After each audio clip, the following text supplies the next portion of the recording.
Bonjour et merci de venir découvrir mon podcast Les histoires du soir de Mummy Buzzy avec la lecture de L'éléphant et la souris. J'espère que ces histoires accompagneront vos enfants vers de doux rêves et de jolies nuits tout au long de l'année. Bonne écoute!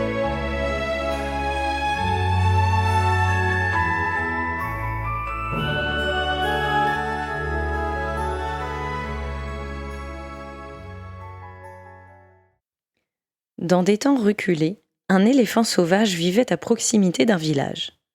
Il venait tous les jours boire de l'eau à la rivière et se moquait des éléphants apprivoisés qui avaient choisi de travailler pour les hommes. Il se moquait également des hommes qui labouraient leurs champs et souvent, pour s'amuser, il piétinait toute leur récolte de riz et la noyait dans la boue. Il n'y avait pas vraiment de méchanceté dans ces actes, mais le résultat était pourtant cruel.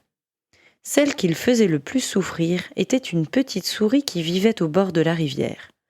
Il remplissait sa trompe d'eau et inondait toute sa maison.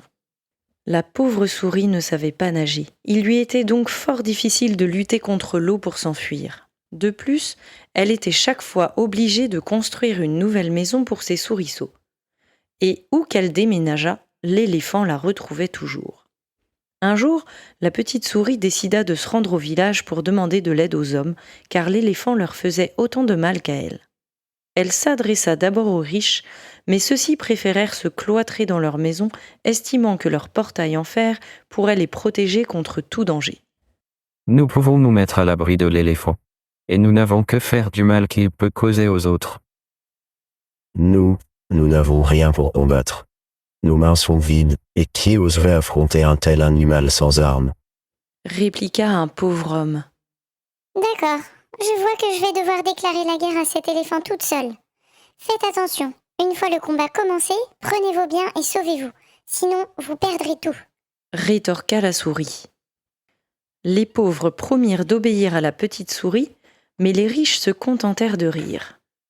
Comment une si petite souris pourrait-elle combattre un énorme éléphant ? La souris était certes petite, mais elle était rusée et avait déjà un plan. Comme l'éléphant venait à son habitude à la rivière pour s'abreuver, la petite souris le guetta. Quand le moment fut venu, elle se faufila discrètement dans sa trompe, s'y dissimula, puis se mit à sautiller, à mordre et à gratter avec ses griffes. L'éléphant, ne sachant pas ce qui lui arrivait, s'élança hors de la rivière comme un fou. Les pauvres, dès qu'ils entendirent ces barrissements, s'enfuirent juste à temps dans la forêt. Mais les riches, se croyant protégés par leur portail, perdirent tous leurs biens, car rien n'était assez solide pour arrêter l'éléphant. Dans sa colère, il écrasa tout sur son chemin. Il courut loin du village, tout en secouant sa trompe pour se débarrasser de cette chose étrange qui le faisait souffrir. Une fois la nuit tombée, la souris se glissa hors de la trompe de l'éléphant et s'achemina vers sa maison. Les hommes l'attendaient pour louer son intelligence et la remercier d'avoir libéré le village de l'ennemi. Et, en effet, l'éléphant ne revint plus jamais en ces lieux. La petite souris avait su affronter l'énorme éléphant. Cela peut sembler étrange qu'une si petite souris se joue d'un gros éléphant, mais la force seule ne fait pas tout.